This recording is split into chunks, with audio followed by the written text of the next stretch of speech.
वाह भाई वाह, क्या ही जबरदस्त जंग हुई बाला और सोफिया के दरमियान। बाला खातून का वो चाकू गुवा कर सोफिया की तरफ फेंकना और सोफिया का पलट कर तलवार से रोकना कमाल का सीन था।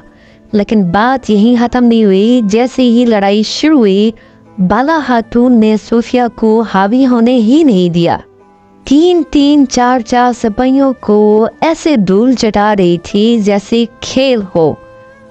और आखिर में सोफिया वहां से बच निकली, लेकिन क्या वो ज्यादा देर तक बच सकेगी? अगले सीन में क्या होने वाला है?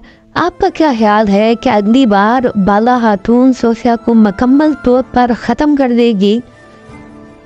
कमेंट में ज़रूर बताएं। वीडियो को ज़रूर लाइक करें और चैनल को ज़रूर सब्सक्राइब करें।